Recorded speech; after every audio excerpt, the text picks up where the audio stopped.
नेता नगरी के इस सत्र में बात करेंगे कांग्रेस के बारे में। भाजपा के बारे में विस्तार से बात की अजय मिश्रा के बहाने, अब कांग्रेस पर चर्चा करते हैं। 12 दिसंबर को कांग्रेस ने महंगाई के मुद्दे पर जयपुर में एक बड़ी रैली का आयोजन किया। कांग्रेस बीट कवर करने वाले देश भर के पत्रकार भी वहां पहुंचे। राहुल गांधी के भाषण पर बात हुई। राहुल गांधी ने भाषण में हिंदुत्व इन सब को लेकर नए सिरे से बात की और कहा कि हम हिंदू हैं, हिंदुओं के लिए हैं, आदि इत्यादि। वो सब वाइडली रिपोर्ट हुआ। पर इसके सहारे कांग्रेस क्या पॉलिटिकल मैसेज देना चाह रही है, इस पर हमें लगा कि विस्तार से बात होनी चाहिए। कांग्रेस की क्या स्ट्रेटजी है? रैली में राहुल के अलावा प्रियंका गांधी बोली, सोनिया गांधी मंच पर थी पर उनका भाषण नहीं हुआ। सोनिया गांधी फिर संसद में भी दिखी। राहुल गांधी संसद में भी एग्रेसिव नजर आए टेनी के इस्तीफे के लिए और बाकी सब चीजों के लिए। देहरादून में भी राहुल गांधी ने एक रैली को संबोधित किया और इन सब चीजों पर बात हुई। तो मुझे लगा कि कांग्रेस की स्ट्रेटजी पर बात करें। और ये जो बार बार राहुल गांधी इस चीज पर जोर दे रहे हैं, हिंदुत्व को डिफाइन करने की कोशिश कर रहे हैं, सलमान खुर्शीद ने भी अपने ढंग से कोशिश की थी, फिर बवाल हुआ था। तो क्या ग्राउंड पर इसका रेजोनेंस होगा? स्ट्रेटजी क्या है कांग्रेस की? इस पर चर्चा करेंगे। चर्चा के लिए हमारे साथ 3 पत्रकार जुड़े हैं। सबसे पहले तो राहुल श्रीवास्तव जी, जिनसे आप लोग परिचित हैं, नेता नगरी के दर्शक भली भांति। दूसरे हैं इंडिया टुडे मैगजीन के मेरे साथी कौशिक डेका जी, बहुत बहुत स्वागत है कौशिक आपका। और तीसरी है टीवी पत्रकार सुप्रिया भारद्वाज, जो लंबे समय से कांग्रेस को कवर कर रही है। Supriya, I start with you. Jaipur में जो पॉलिटिकल मैसेज देने की कोशिश की गई, उसके क्या मायने हैं? किस तरह की चर्चाएं हुई पॉलिटिकल कॉरिडोर्स में और जमीन पर? देखिए, जहां तक सौरभ कांग्रेस पार्टी का सवाल है और जो जयपुर की रैली थी बहुत सिग्निफिकेंट है as far as political corridors are concern. Congress के अंदर तो एक बात कहीं ना कहीं साफ निकल के आ गई है कि अब राहुल गांधी ही कांग्रेस के फेस होंगे। जिस तरह से वहां पे बड़े बड़े कटआउट्स लगाए गए और अगर आप देखेंगे लगातार राहुल गांधी जो है वो हर मुद्दे पे लीड कर रहे, लखीमपुर खीरी का हो चाहे हाउस में उठाया, और वही मैसेजिंग जो है वो जयपुर की रैली से भी देने की कोशिश की गई बहुत लाउड एंड क्लियर कि राहुल गांधी कांग्रेस पार्टी का फेस रहेंगे 2024 में। और वो जो एक अंदर आने एक असमंजस की स्थिति थी कि कांग्रेस के अध्यक्ष बनेंगे कि नहीं बनेंगे, उसको भी कहीं ना कहीं विराम देने की कांग्रेस के काडर के अंदर तो ये कांग्रेस पार्टी ने कोशिश करी है कि मैसेज लाउड एंड क्लियर जाए कि राहुल ही अब आगे जो है वो कमान संभालेंगे। और वहीं आप देख सकते हैं कि किस तरीके से जितने भी वहां पर नेता आ रहे थे, जिनकी हमारे से भी बात हुई, जिन्होंने वहां से भी स्टेज से भी बोला, उन्होंने यही कहा कि भाई राहुल ही अकेले मुद्दे पर लड़ते आ रहे हैं। तो कहीं ना कहीं पोजिशनिंग जो है राहुल गांधी की वहां की गई। और उसके बाद जैसे वो ये वहां से यहाँ आए तो आपने देखा कि संसद के अंदर भी वो लखीमपुर खीरी के मुद्दे पे और बाहर भी 14 पार्टीज के अन्य नेताओं के साथ बाहर निकल के। सो एक अंदर खाने जो एक जो लाउड एंड क्लियर मैसेज है वो यही है कांग्रेस के अंदर तो कि अब जो है कांग्रेस के जो चेहरा है वो राहुल गांधी ही होंगे अप टू 2024। और एज फार एज ओवरऑल अगर कांग्रेस की बात की जाए तो कहीं ना कहीं टीएमसी को भी एक मैसेज दिया है कि जो कि जैसे ही वो जयपुर की रैली खत्म हुई और उसके बाद यहाँ पर सब वापस आए हैं दिल्ली में, तो एक बहुत अहम बैठक सोनिया गांधी के घर पे हुई जहाँ पे शरद पवार भी थे और उसके साथ साथ शिवसेना और डीएमके और लेफ्ट पार्टी के भी नेता थे। तो मैसेजिंग वहां पर भी बड़ी लाउड एंड क्लियर थी कि जब प्रिंसिपल ऑपोजिशन पार्टी की बात आती है तो वो सिर्फ और सिर्फ कांग्रेस है और कांग्रेस की जब बात आती है तो उसका चेहरा राहुल गांधी है। तो ये अंदर खाने बहुत क्लियर है। कांग्रेस में अभी जो है इलेक्शंस रोल आउट हो गए हैं, लेकिन बाहर यही कहा जा रहा है कि काडर के सभी लोग जो हैं वो आएंगे, लेकिन अंदर खाने एक चीज बहुत सेटल्ड है कि राहुल गांधी जो है वो पार्टी को आगे नेतृत्व यानी कि लीड करेंगे। कब करेंगे? 2019 से ये बातें चल रही हैं, इसको लेकर भी कोई टाइमलाइन है? देखिए सौरभ, मेरे को जहां तक जितना मैंने कांग्रेस कवर किया और जितना मुझे लग रहा है हर लाइन और हर जो मोर्चा है उस पर राहुल ऑलरेडी लीड कर रहे हैं। और अगर आप देखेंगे तो जो काडर है और जो एमपी चुन के आए हैं वो जब उनसे बात की जाती है, जो युवा उसके हैं, जो G23 ग्रुप के नहीं मेंबर्स है, वो तो पहले कह रहे हैं हमारे नेता सिर्फ राहुल गांधी होंगे। और वो नहीं, वो सब तो ठीक है, वो सब ठीक है, लेकिन तो फिर वो ये हिंदी में कहावत है ना, गुड़ खाएं और गुलगुले से परहेज। जब लीड कर ही रहे हैं तो फिर बन जाए अध्यक्ष, क्या दिक्कत है? या दिक्कत ये है कि जिन तेवरों के साथ 2019 के चुनाव के बाद इस्तीफा दिया था, ओल्ड गार्ड तो टस से मस नहीं हुआ, CWC रिकॉन्स्टिट्यूट नहीं हुई, तो अब वो क्या बहाना या वजह दी जाए कि अच्छा इसलिए वापस आ गए? नहीं, मेरे ख्याल से ये पहले से जब उन्होंने रिजाइन दिया था तभी ये मैसेज बहुत लाउड एंड क्लियर था। एटलीस्ट हम लोगों को तो, कांग्रेस जो कवर कर रहे हैं उनको तो पता ही था कि अब की बार जब आएंगे तो फिर से चुन के ही आएंगे।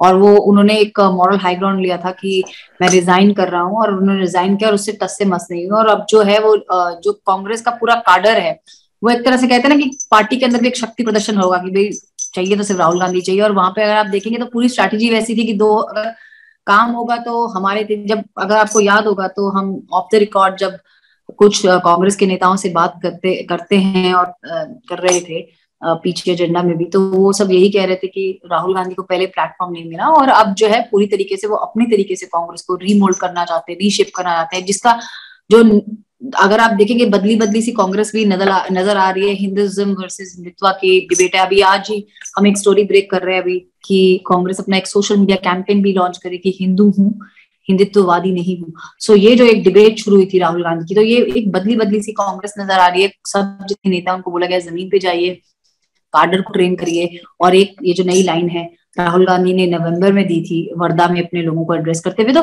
ये एक स्ट्रैटेजी है। और जो उसको बोलते हैं जनरेशनल चेंज कांग्रेस के अंदर जो बहुत दिनों से पेंडिंग था, अब उसकी फुल फ्लेज वे में इम्प्लीमेंटेशन शुरू हो गई है, जो अभी जमीन पे थोड़ा थोड़ा दिखना भी शुरू हो गया है। Kaushik, your take. जो सुप्रिया कह रही है कि नई पॉलिटिकल मैसेजिंग हो रही है, उस मैसेजिंग के क्या मायने हैं? और चूंकि आप अलग अलग किस्म की स्टोरीज के सिलसिले में लगातार ग्राउंड पर घूमते रहते हैं, तो आपको लगता है कि जो इलेक्टोरल कॉलेज है, जो आम जनता है, वो इस डिबेट में पड़ रही है हिंदू बनाम हिंदुत्व?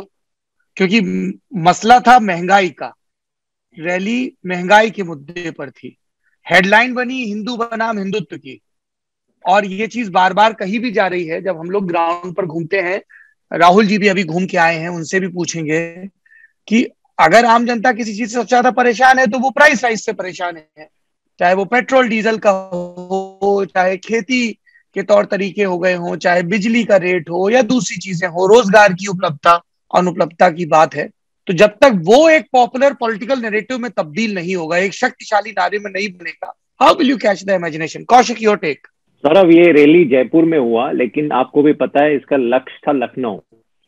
और इस सवाल का आंसर देने के लिए थोड़ा लंबा बोलना पड़ेगा और हिस्टोरिकल कॉन्टेक्स्ट की जरूरत है। आप देखेंगे हमारे जो संविधान है उसमें ये सेक्युलर वर्ड संविधान में शुरू में नहीं था।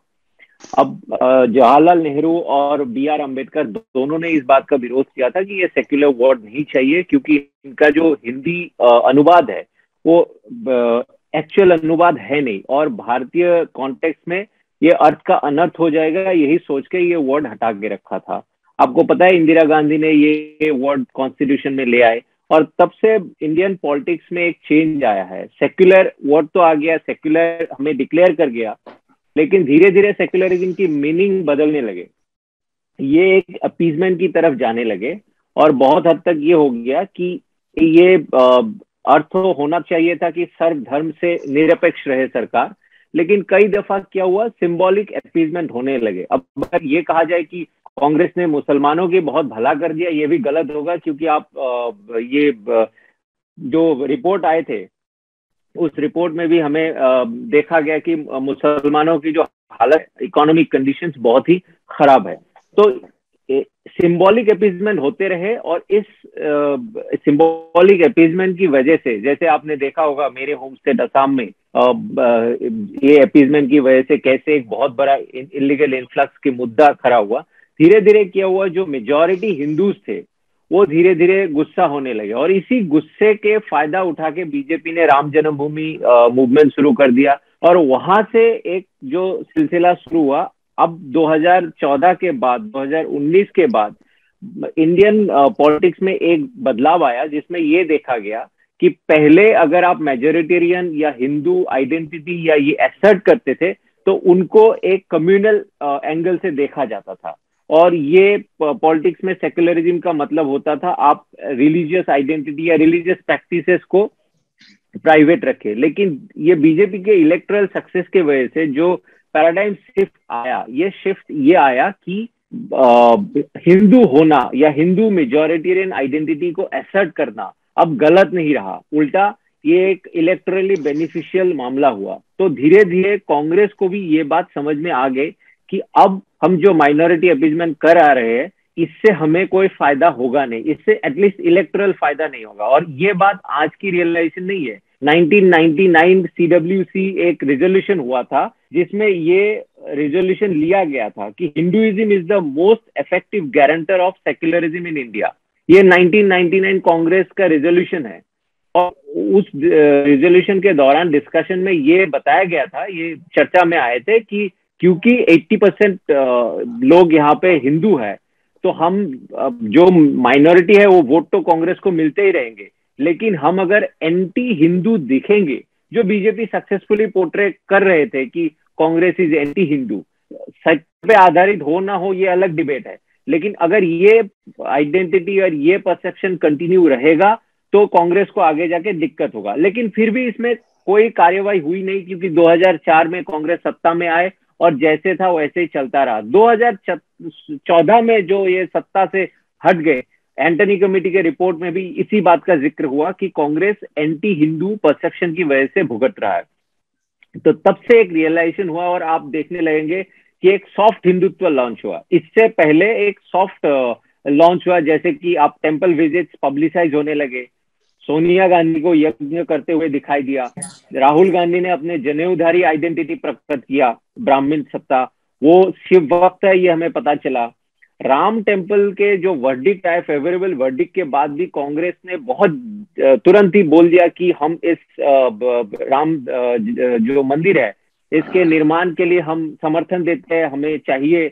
और प्रियंका गांधी ने भी ट्वीट कर दिया। तो एक कांग्रेस को भी लगा कि एक हिंदू आइडेंटिटी असर्ट करना बहुत जरूरी है। ये एक पैराडाइम शिफ्ट आ गया भारतीय पॉलिटिक्स में कि अब हम हिंदू के खिलाफ एक परसेप्शन, किसी भी पार्टी के लिए ये दिक्कत हो गया कि एंटी हिंदू दिखना नहीं चाहिए, कुछ और लगे ना लगे हमें एंटी हिंदू दिखना ना चाहिए। लेकिन हिंदुत्व के मोनोपोली तो बीजेपी के पास है। तो अब जाके हर पार्टी के, कांग्रेस को ही नहीं बाकी पार्टियों को भी ये जरूरत पड़ा है कि अब हमें हिंदू जो आइडेंटिटी है, हिंदुइज्म है, इसको कस्टमाइज करना है। अब कांग्रेस अपने वेरिएशन डालेंगे कि ये मेरा वाला हिंदुइज्म बेस्ट है। अरविंद केजरीवाल भी हनुमान चालीसा पाठ कर रहे हैं, आप ममता बनर्जी को भी देख रहे हैं कि वो दुर्गा स्तोत्र पढ़ रहे हैं, या केजरीवाल अभी रिसेंटली वो अयोध्या के लिए जो पिलग्रिम ट्रेन है वो फ्लैग ऑफ कर रहे हैं फुल पेज एडवर्टाइजमेंट देके। ये जो असर्शन हो रहा है, अब ये कंपटीशन ये नहीं रहा कि हमें सेक्युलर बनना है या कम्युनल बनना है, ये डिबेट खत्म हो गया। अब ये बनना है कि किसके पास बेस्ट फॉर्म ऑफ हिंदुइज्म है। हम सभी हिंदू है, हिंदू राष्ट्र निर्माण हो ना हो, लेकिन हिंदू आइडेंटिटी असर्ट करना अब कोई पाप नहीं रहा।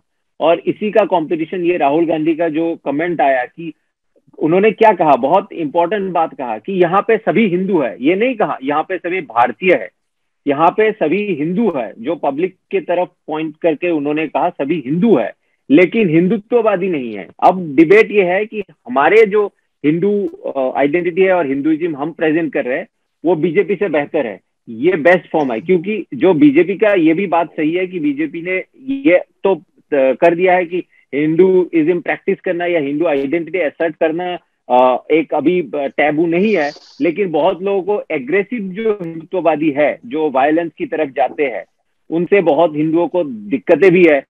तो कांग्रेस ये देख रहे हैं कि हम अगर ये जो परसेंटेज है हिंदू के जो मॉडरेट वेरिएशन पे विश्वास रखते हैं, तो उनको हम अभी अगर हमारे तरफ ला सकते हैं तो इलेक्टोरली कांग्रेस को फायदा हो सकता है। अब डिबेट एकदम सिंपल हो गया है कि जो माइनॉरिटी है थैंक्स टू बीजेपी हो तो कांग्रेस के पास ही रहेंगे। अब हिंदू में से कितना हम बतौर सकते हैं, इसी का competition Congress, BJP, TMC, Kejriwal सबके बीच में हो रहा है। जी सौरभ। राहुल जी, मैं आपके पास आऊंगा, लेकिन उससे पहले मुझे ध्यान आ गया, मैं I was going through the script जो वहां पढ़ी गई राहुल गांधी के द्वारा, जो सूट बूट की सरकार जाएगी था उसी को एक्सटेंड करते हुए कि 4-5 उद्योगपतियों की तरफ ध्यान है। और कुछ दिनों बाद खबर आती है कि अशोक गहलोत सरकार ने अडानी को जमीन दी, तो उसका भी बड़ा मखौल उड़ता है फिर सोशल मीडिया पे। आप इस स्ट्रेटजी को कैसे देख रहे हैं राहुल जी? आप कई डिकेड से कांग्रेस को कवर कर रहे हैं, और ऑब्जर्व कर रहे हैं उससे भी ज्यादा? Saurabh, Rahul Gandhi 4 main battle fronts पे इस समय लड़ाई कर रहे हैं। पहली उनकी लड़ाई नरेंद्र मोदी से है। दूसरी उनकी लड़ाई इस चीज पे है कि मैं उनसे किस मुद्दे पे लड़ूं। तीसरी उनकी लड़ाई यह है कि मैं विपक्ष से लड़के सबसे विपक्ष में आगे रहूं। और उसके बाद चौथी लड़ाई यह है कि मैं कांग्रेस में सबसे आगे रहूं। ये 4 लड़ाइयां जो हैं वो that's the story of Rahul Gandhi as on date. देखिए, राहुल गांधी ने 2019 में, आपका जो मुद्दा था ना कि he is in charge, Rahul Gandhi ने 2019 में जब इस्तीफा दिया था वो ये कह के दिया था कि मैं रिस्पॉन्सिबिलिटी ले रहा हूं चुनाव की हार की। उसके बाद से राहुल गांधी बेशक पार्टी के प्रेसिडेंट ना हो, लेकिन हर फैसला उनका है। चन्नी साहब को मुख्यमंत्री किसने बनाया? राहुल गांधी ने। नवजोत सिद्धू को बैक किसने किया? राहुल गांधी ने। अशोक गहलोत जी के साथ मिलकर के जो सुलह सुफा हुआ वो किसने करवाया? राहुल गांधी ने। पार्लियामेंट में क्या डिसीजन होगा वो तय कर रहे हैं राहुल गांधी। तो Rahul Gandhi is in charge, मगर वो चार्ज नहीं ले रहे हैं। अब ये पूछा जाए कि जब तुम पूरा चार्ज ले चुके हो, पार्टी कहती है कि आ जाओ, तो तुम चार्ज क्यों नहीं ले रहे हो? साहब, सुप्रिया ने एक बड़ी इंटरेस्टिंग लाइन कह दी अनायास ही कि 2024 में वो चेहरा होंगे। साहब, 2024 में चेहरा होंगे, 2022 के लोकसभा चुनावों में नहीं, क्योंकि उत्तर प्रदेश में के पहले अगर वो चेहरा बन गए और वहां हार हो जाती है तो 2019 के बाद वो एडिशन हो जाएगा, तो वो 2024 के लिए भी सेटबैक होगा। तो 2019 के 22 के यूपी के चुनावों से पहले वो नहीं होने वाला। अगर आप गौर मतलब देखें तो पार्टी के अंदर हालत आज की, मैं ये बता रहा हूं आपको कि कौन चैलेंजर है। वो कहते हैं कि राहुल गांधी की जगह कोई और लाइए, तो वो जो ग्रुप ऑफ 23 है, आज की तारीख में ग्रुप ऑफ 23 की स्थिति यह है कि वो निलंबित नहीं है, मगर वो एक तरह से निलंबित है।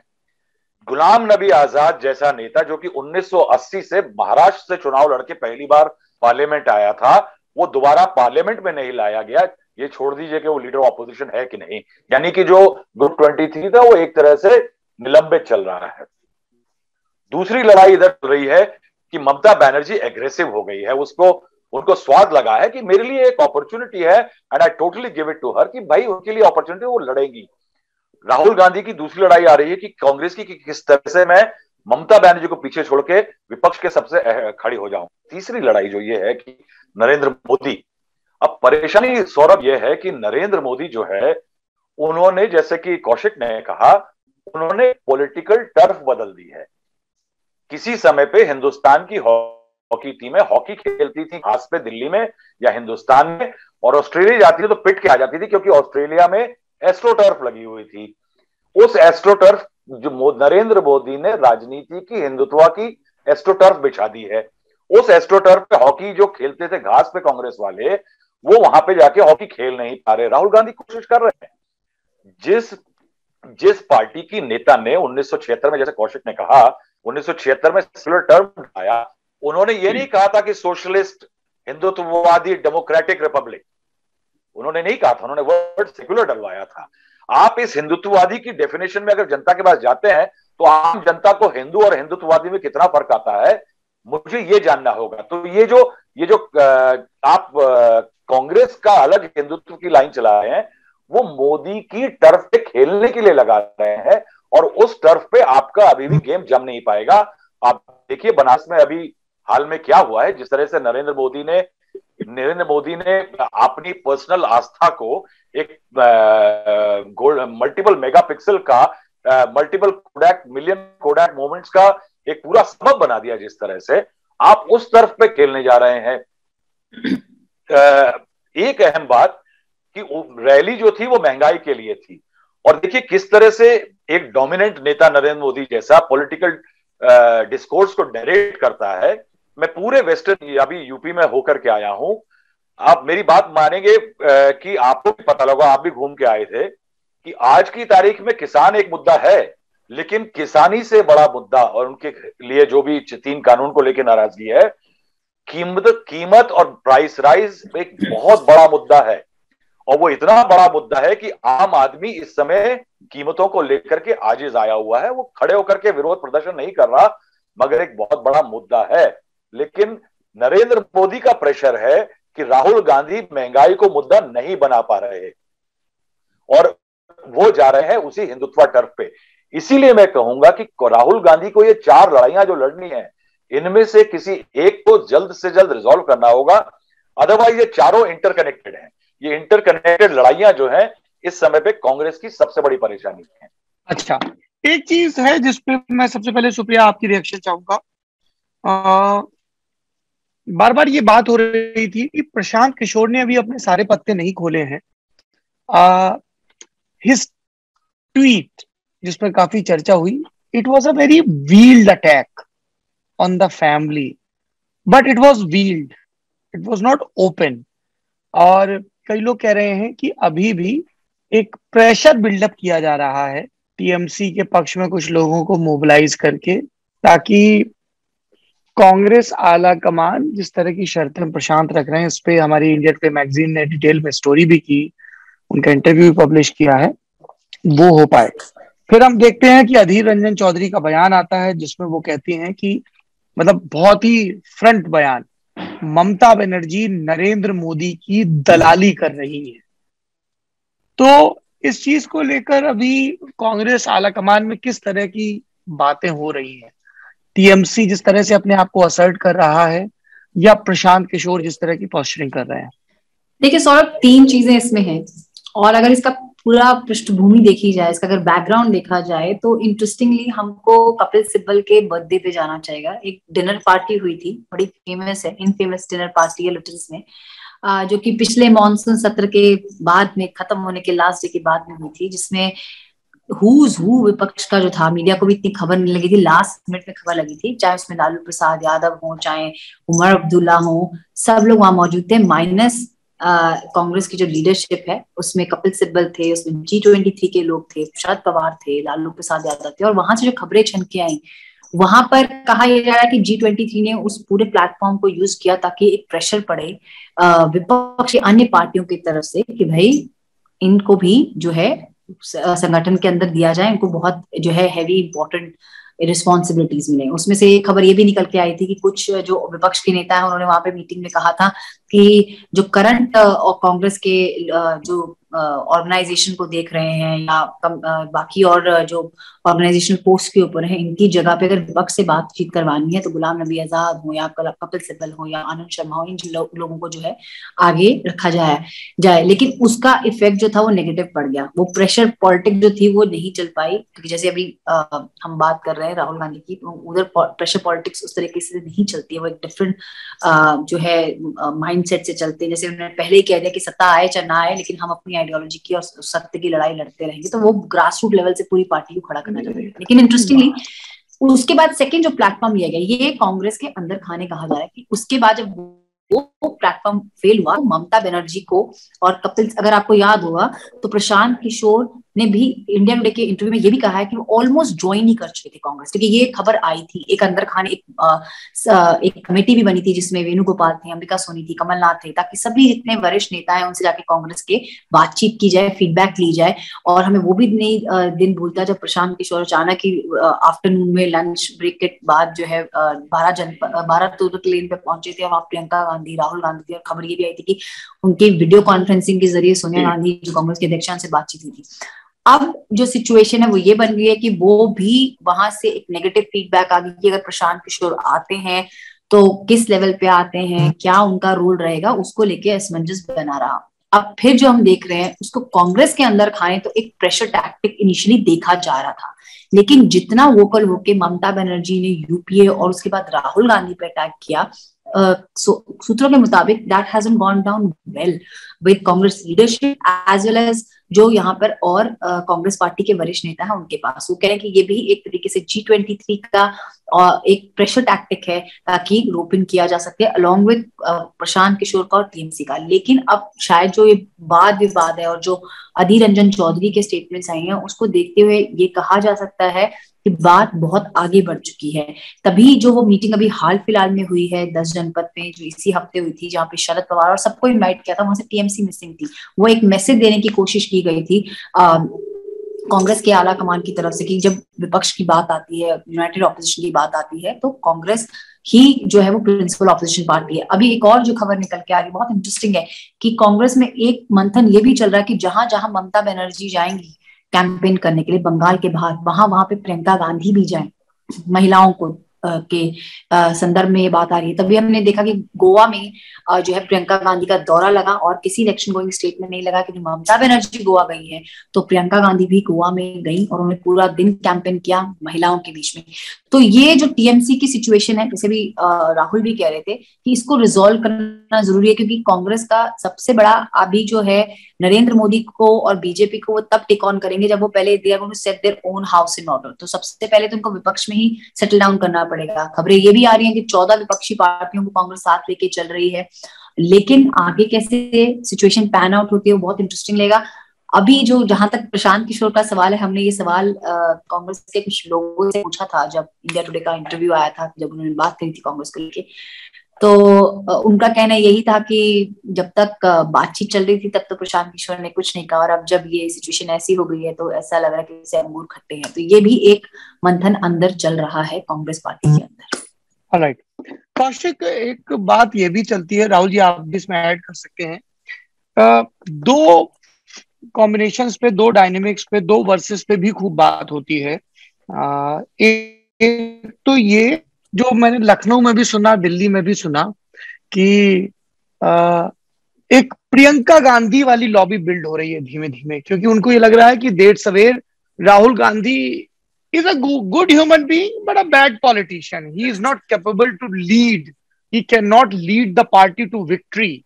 वो चीज प्रियंका में हो सकती है, तो इसलिए बेटर है कि उनकी कोठरी में रहा जाए। और वो एक टसल भी शुरू हो गई है अभी से, राहुल की कोठरी वर्सेस प्रियंका की कोठरी, इस तरह की बातें चल रही हैं। और दूसरी चीज जो पिछले 10 साल से चल रही है कि मम्मी ने अभी भी सब कुछ हाथ में नहीं सौंप दिया है। तो जो लॉयलिस्ट हैं, उसमें ओल्ड गार्ड भी हैं, न्यू गार्ड भी हैं, जो पुराने तौर तरीकों वाले कांग्रेसी हैं, वो अभी भी अपने लिए कुछ गुंजाइश देख रहे हैं। तो कभी कभी राहुल अपने को असर्ट कर देते हैं चन्नी को सीएम बना के कि किस डायरेक्शन में जाएंगी चीजें, पर कभी कभी वो अपने मन की नहीं चला पाते, इसीलिए इनको इतना वक्त भी लग रहा है। जिस रिशफलिंग की उम्मीद के साथ उन्होंने 19 में इस्तीफा दिया था, जिस तरीके के चेंजेस की वो बात कर रहे थे, उस तरह की चीजें नहीं हो पा रही हैं। आपके पास क्या जानकारी है इसको लेके, इन दोनों चीजों को लेके कौशिक? देखिए सौरभ, मैं बहुत अंदर की बात अगर करता है फैमिली के बारे में पता है तो गलत क्लेम करते हैं, किसी को भी बहुत अंदर तक पता नहीं है। लेकिन जितना मुझे पता है, जितना मैं जानता हूँ, ऑब्जर्व कर चुका हूँ, तो पार्टी को हटा दीजिए, ये जो फैमिली है बहुत ही क्लोजली फैमिली है। इनमें एक माँ है जो अपने बेटे से बहुत ज्यादा प्यार करते हैं और एक हद से ज्यादा पैम्पर करते हैं। एक बहन है जो बहुत ही डॉटिंग बहन है, बहुत प्यार करते हैं अपने भाई से। और राहुल गांधी है जो आपने सही कहा, पॉलिटिशियन के हिसाब से शायद सक्सेसफुल नहीं है, लेकिन एक फैमिली मेंबर के हिसाब से और एक इंडिविजुअल के हिसाब से वो उनमें कई सारे क्वालिटीज भी है, अच्छे क्वालिटीज है। अब रही कांग्रेस पार्टी के जो आप लॉबी की बात करें, जब राहुल गांधी वाइस प्रेसिडेंट हुआ करते थे, सोनिया गांधी प्रेसिडेंट थे, तब भी एक सोनिया टीम होते थे, एक राहुल गांधी टीम होते थे। जब राहुल गांधी प्रेसिडेंट बने, सोनिया गांधी यूपीए चेयरमैन रहे, तब भी एक राहुल टीम, एक सोनिया गांधी टीम होते थे। ये टीम आपस में लड़ते रहते थे, आपस में एक दूसरे के बारे में स्टोरी प्लान करते रहते। लेकिन जो फैमिली है वो तो इकट्ठे ही है, वो शुरू से इकट्ठे है और अभी भी इकट्ठे है। और सोनिया गांधी के लिए सबसे इंपॉर्टेंट बात यह है आज के डेट में भी कि राहुल की पॉलिटिकल फ्यूचर और इंडिविजुअल फ्यूचर सुरक्षित रहे, और ये प्रियंका गांधी के भी है। तो अगर कोई प्रियंका लॉबी ये चाह रहे हैं या कोशिश कर रहे हैं कि प्रियंका गांधी प्रेसिडेंट बने या प्रियंका लीड करे, ये तब तक नहीं होगा जब तक तीनों लोग नहीं चाहेंगे। राहुल गांधी, प्रियंका गांधी और सोनिया गांधी, तीनों को चाहना पड़ेगा, एक के चाहने से नहीं होता है। और अभी तीनों की चाहत एक ही है कि राहुल गांधी फ्यूचर बने। तीनों की कोशिश भी है कि किसी भी तरह राहुल के फ्यूचर को प्रोटेक्ट किया जाए। और रही बात प्रियंका की, अगर हम प्रैक्टिकल ग्राउंड पे देखें कि छोड़िए कि ये फैमिली क्या चाहते हैं, वास्तव में क्या हो सकता है। अभी 2022 में उत्तर प्रदेश में चुनाव होंगे। इस चुनाव के बाद अगर इस चुनाव में अच्छे नतीजे नहीं आएंगे तो ये प्रियंका गांधी के लिए फर्स्ट बैटल है, फर्स्ट टेस्ट है, जहां पे वो सामने से लीड कर रही है। वो यूपी का इंचार्ज है, कांग्रेस को उत्तर प्रदेश में लीड कर रहे, एक तरह से कांग्रेस का फेस है। और इस इलेक्शन में अगर कांग्रेस एक लेवल के नीचे परफॉर्म करेंगे, एक्सपेक्टेड, कोई ये एक्सपेक्ट नहीं कर रहा है शायद कि कांग्रेस सत्ता में आएंगे, लेकिन एक रेस्पेक्टेबल पोजीशन अगर कांग्रेस को नहीं मिलेगा तो प्रियंका गांधी की जो क्लेम कि मैं पार्टी को बेटर लीड कर सकती हूँ, ये क्लेम अपने आप ही, ये क्लेम प्रियंका गांधी ने कभी नहीं किया, अभी तक नहीं किया। ये या तो जर्नलिस्ट बोल रहे हैं या पार्टी के मेंबर्स बोल रहे हैं या ऑफ द रिकॉर्ड प्लांट हो रहा है स्टोरीज, लेकिन ये कहा किसी ने नहीं है। ये तय फैमिली ही करेंगे, या फिर पार्टी में अगर कोई विद्रोह हो गया तो अलग बात है, लेकिन तय फैमिली करेंगे, लीड कौन करेगा। और इस समय फैमिली का डिसीजन यही है कि 2024 में भी राहुल गांधी ही लीड करेंगे। तो ये लॉबी तो चलता रहेगा, हमें आपको फोन करेंगे, स्टोरी प्लान करेंगे, लेकिन इसका कोई मतलब है नहीं। राहुल जी। सौरभ, देखिए कौशिक ने बिल्कुल सही बात कही। ये जो डिविजन्स की बातें आती हैं, जब प्रियंका गांधी नई नई आई थी, मुझे याद है कि कुछ जगह पे एक उनके गुट के भक्त हुआ करते थे, जगदीश शर्मा जी, प्रियंका उनको, सुप्रिया उनको जानती होगी, और वो हर बार होता था कि जब भी कुछ होता था तो वो पोस्टर प्रियंका गांधी के नाम के लगा दिया करते थे, और उसको लेकर के खूब जमाजमी कांग्रेस में हुआ करती थी। और बेचारे शर्मा जी जो मैया बीमार है, भैया को ये है, और प्रियंका दीदी जी, तो वो प्रियंका दीदी के भक्त थे, और वो लेकर के तमाम चीजें हुआ करती थी। मैं ये कहूंगा कि अगर इसको एनालाइज किया जाए तो लॉबीज प्रियंका की रही हो, राहुल गांधी की रही हो, सोनिया गांधी की रही हो, उनमें झगड़े रहे हो, राजनीति में मैं कुल मिलाकर के इवेंचुअल आउटकम देखता हूं, उसमें फायदा किसका था? फायदा परिवार का था। सौरभ, क्या है, if the Congress is a divided house, तो उसका फाइनल आर्बिटर कौन है उस झगड़े का? वो परिवार है। यानी तुम झगड़ने वाले नालायक, उसको सुलझाने वाले हम। वो अपनी अपनी पोजीशन को चमकाने के लिए एक बहुत बढ़िया जरिया था। आज की तारीख में भी अगर आप देखें तो मैं मेरे को अभी 2-3 दिन पहले कांग्रेस के एक बहुत वरिष्ठ नेता हैं, अभी सरकार में भी हैं, महाराष्ट्र में, उनसे बात हो रही थी। तो वो एक जगह बैठे खाना खा रहे थे, तो उन्होंने वहीं का उदाहरण उठा लिया। उन्होंने कहा कि आज की तारीख में जो कांग्रेस का हाईकमांड या परिवार है, वो पारसी ढाबे का रेस्टोरेंट की तरह से है कि तमाम मुश्किलात आ जाए, वो अपना फर्नीचर नहीं बदलेंगे, वो अपना मेन्यू नहीं बदलेंगे, उनकी पॉपुलैरिटी, नॉस्टैल्जिया, इन सबको लेके उनके पास ग्राहक कभी भी आते हैं, उनके जो वेटर हैं वो आराम से आएंगे, आप उनको ऑर्डर दीजिए, धीमा काम करेंगे, वो बदलने को तैयार नहीं है, वो अपने पुराने ढर्रे पे ही चलना चाहते हैं। तो आपका G23 बगावत हो गई, ममता बनर्जी आप पे एग्रेसिव हो गई। कैन यू इमेजिन सौरभ, आज से कुछ दशकों पहले जो हंटर हुआ करता था कांग्रेस नाम का, आज वो हंटेड है। ममता बनर्जी की मुहिम ये हो गई है कि मोदी को हराने से पहले मैं उसको खा जाऊं। कांग्रेस अपने को बचाने के लिए प्रियंका गांधी को बचाने के लिए गोवा भेजती है, इस तरह की रणनीतियां बना रही है। सोचिए कि ये लड़ाई का लेवल है। इसीलिए मैं कहता हूं ये 4 फ्रंट्स की जो कांग्रेस की लड़ाई है, ये कांग्रेस के लिए बहुत बड़ी दुविधा है, और ऐसी कांग्रेस के लिए जिसमें टॉप परिवार बदलने को तैयार नहीं है। सौरभ, अभी कुछ महीनों पहले की बात है, मुझे याद है, प्रियंका गांधी गंगा मैया की यात्रा वत्रा पे निकली, और उन्होंने तमाम, यानी उनको थोड़ी भीड़ भाड़ मिली, लोग उनसे मिलने आए। प्रियंका गांधी के ट्विटर हैंडल पे वो दिखता था, यूपी कांग्रेस के ट्विटर हैंडल पे दिखता था, मगर केंद्रीय कांग्रेस के ट्विटर हैंडल पे वो कहीं पे भी उनकी गतिविधि दिखाई नहीं दे रही थी। उसके बाद हमने खबर कर दी कि ऐसा चल रहा है, ये नहीं आ रहा है। तो उसमें बयान ये आया कि जो यूपी कांग्रेस है उसकी तरफ से भेजा नहीं गया था, इस कारणवश वो लग नहीं पाया। तो कहीं ना कहीं कुछ ना कुछ तो है, लेकिन इस पूरे मामले में यह कहना जरूर होगा कि परिवार एक है, और परिवार का ना बदलना और उसका लैक ऑफ फोकस, उस लैक ऑफ हैविंग द, यानी जनता की पल्स पे, नब्ज पे हाथ रखने की कैपेसिटी जो है कम हो जाना, वो सब उसके डिलेमा है। वरना राहुल गांधी किसी भी तरह के अपने हिंदुत्ववादी वाले एलिमेंट को खड़े करने की जगह इस पूरे देश में और उत्तर प्रदेश में महंगाई के खिलाफ मुहिम शुरू करें, तो शायद उनको 2-4 वोट का ज्यादा मुनाफा हो सकता है। राइट, एक कुछ ऐड करना चाहूंगी। जी प्लीज।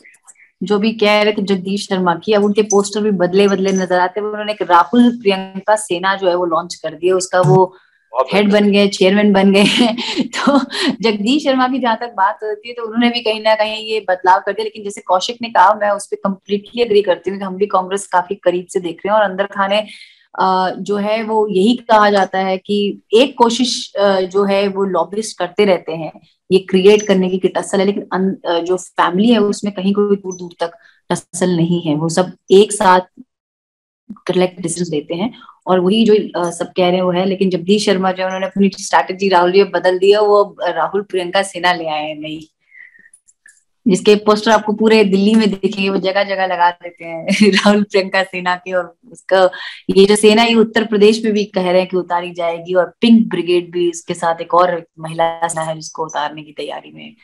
तो इंटरेस्टिंग है इस चीज को। लेकिन जहां तक हम लोग जो बात करते हैं तो मुझे ये लगता है कि एक अहमद पटेल के बाद जो एक स्पेस खाली हुआ था नेताओं का, उसको कहीं ना कहीं प्रियंका गांधी ने काफी हद तक फिल कर दिया। बहुत सारे नेता हैं, कार्यकर्ता हैं, जब उनसे बात की जाती है तो कहते हैं कि डायरेक्टली प्रियंका गांधी तक तो हम रीच कर ही जाते हैं। तो यूपी में भी बहुत सारे लोग हैं जो कार्यकर्ता हैं वो आके मिल रहे हैं और उनको ये लग रहा है कि अब एटलीस्ट जो बात है वो कमांड तक पहुंच रही है। तो इसलिए अगर आपको याद होगा जब सिद्धू वाला मसला था तो उसमें भी सिद्धू प्रियंका जी से भी मिल रहे थे, बघेल भी हैं तो वो प्रियंका गांधी से आके मिल के आते हैं और उसके बाद फिर हाईकमांड का जो डिसीजन है उस पर होता है। तो ये भी एक एस्पेक्ट है कि क्योंकि अहमद पटेल के बाद आई थिंक राहुल जी भी इस पे और कौशिक भी इस पे ज्यादा नजर डालेगा कि हमारे ऊपर पास तो यही खबर थी कि देयर वाज अ हंट कि अब अहमद पटेल के बाद कौन आखिर। सो अब कहा जा रहा है कि वो ऑलमोस्ट प्रियंका गांधी ने स्पेस को फिल कर दिया है। ये बिल्कुल ये बात लखनऊ में मैंने भी सुनी। बोले कई नेताओं ने कहा कि कई बार हमें जानकारी देर से मिलती है और दीदी के पास पहले से जानकारी होती है। उनका नंबर इतना ज्यादा बढ़ चुका है यूपी में, ब्लॉक स्तर के फलाने जी के पास, ढिकाने जी के पास, कई लड़कियों के पास जिनसे वो यात्राओं के दौरान मिली हैं। और एक इसमें बड़ी इंटरेस्टिंग चीज है, हम that time I was with another channel, तो एक निषाद यात्रा शुरू करी थी तो बोट्स टूट गई थी। तो जो है जिसका बोट टूटा था उस निषाद जो थे वो जो व्यक्ति थे उनको प्रियंका गांधी अपना पर्सनल नंबर दिया है और जो उनकी वहां पे सब महिलाएं थी उनको फोन कर करके बताती थी हमारी बोट बन गई है, हमारा योगा। और प्रियंका गांधी भी जो थी उनसे बात कर रही थी तो वो एक कनेक्टिविटी ऐसी होगी कि कार्यकर्ता के पास फोन आता था कि आपने जो है बोट नहीं बनाई, आपने अभी तक ये नहीं किया, आपने मेंबरशिप ड्राइव नहीं की। तो वो एक कनेक्ट जो है कि नंबर जो है, तो कार्यकर्ता भी परेशान थे कि एक आम नागरिक जो है वो सीधे डायरेक्टली प्रियंका गांधी कर रहे हैं और वहां पर मतलब अपना वो काम करवा रहे हैं और उनकी क्लास लग रही है। तो she is a hard task master, जितने भी लोगों से बात की जाए वो खुद भी मेहनत करती हैं। लोग बताते हैं कि 12-12 1-1 बजे तक बैठी रहती है, मीटिंग्स देती रहती हैं। और उसी चीज को कहीं ना कहीं यूपी में जो कांग्रेस के नेता ड्राइंग रूम पॉलिटिक्स करते थे, एसी से बाहर नहीं निकलते थे, अब उनको भी मजबूरी में बाहर निकलना पड़ रहा है और सड़कों पे आकर काम करना पड़ रहा है। तो ये जो है एक थोड़ा सा बदलाव कांग्रेस में आपको ओवरऑल दिखेगा कि यहाँ पर भी दिल्ली में भी जो नेता है उनको बोला जा रहा है कि आप जाइए, आज वेणुगोपाल जो है सब में जाके ट्रेनिंग करवा रहे हैं कार्डर की। तो ये चेंज अब जमीन पे लोग कह रहे हैं कि दिल्ली में कम और बाहर जमीन पे कांग्रेस के नेता और कार्यकर्ता ज्यादा दिखेंगे। राहुल जी, आपको जमीन पे दिखी कांग्रेस पश्चिमी यूपी के दौरे में, या अभी दिल्ली बहुत दूर है? तो अब ऐसा है कि मुझे बड़ा बहादुर शाह जफर की बहुत याद आती है कि लाल किले से लेके पालम तक। तो मेरे को पोस्टर बहुत दिखे इस बार कांग्रेस के कई जगह पे। प्रियंका गांधी के मुस्कुराते हुए पोस्टर बहुत दिखे, मगर उसके नाम लेने वाले नहीं दिखे। कांग्रेस के नाम लेने वाले दीगर अगर मुझे हुए तो 1-2 लोग शामली के इलाके में एक पुराने कांग्रेसी थे, उनकी दुकान पे चाय पीते हुए कुछ लोग जो थे उन्होंने कहा कि साहब अब तो सबसे बेजा हो चुके हैं तो शायद अब फिर से कांग्रेस में जाएं। तो दूसरे ने उनको डपट के कहा कि देखे तो चले आओगे तो होगा क्या। तो कुल मिलाकर के मैं ये कहूंगा सौरभ, कहीं ना कहीं कांग्रेस, मैंने कहा ना पारसी रेस्टोरेंट, उसका एक पोटेंशियल है। आपकी जो कयानी नाम का जो जैसे रेस्टोरेंट है बॉम्बे में, ब्रेकफास्ट का बड़ा पॉपुलर जॉइंट है, वहां बहुत बढ़िया अंडा भुर्जी मिलती है। उसका पोटेंशियल बहुत ज्यादा है, उसकी हिस्ट्री बहुत सुनहरी है, लेकिन वो बदलने को तैयार नहीं है। ये परेशानी जो है कि आप आज सुप्रिया जो कह रही हैं कि केसी वेणुगोपाल जो है वो ट्रेनिंग देने जा रहे हैं, पॉलिटिकल कैलिबर के मामले में आज क्या ग्रैंड ओल्ड पार्टी के पास उससे अच्छा कोई ट्रेनर नहीं? क्या कमलनाथ नहीं हो सकता है? तो क्या कमलनाथ का विश्वास नहीं क्योंकि ओल्ड गार्ड को आप हटा रहे हैं? आप अहमद पटेल का रिप्लेसमेंट ढूंढ रहे हैं। ये कांग्रेस पार्टी के लिए हंट जो है कि अहमद पटेल का ग्रैंड ओल्ड पार्टी अपने लिए एक पॉलिटिकल पिवट नहीं ढूंढ पाता है एडवाइजर, ये अपने आप में एक स्टेटमेंट है सौरभ कि आप अहमद पटेल का रिप्लेसमेंट क्यों नहीं ढूंढ पाते हैं? क्योंकि आपने लीडरशिप पनपा ही नहीं है, आपने स्टेट कार्डर को नहीं उठाया है, आपके पास झंडा उठाने वाले नहीं है। तो जमीन पे मैं कहूंगा कि कांग्रेस प्रियंका के अंडर कहीं ना कहीं उनके पोस्टर दिखने शुरू हुए हैं, नाम दिखने नहीं, क्योंकि उनकी असली लड़ाई यही है कि वो लाल किले से लेकर के पालम तक आज की तारीख में सिमटी हुई पार्टी है और अपने आप को वो हर तरफ से बिलीगड मान रही है। There is a war within, there is a war with the opposition and there is a war against the BJP. The Congress has to resolve this. Right, thank you so much. आप तीनों लोग इस बातचीत में जुड़े और अपने हिस्से के एक्सपीरियंस शेयर किए।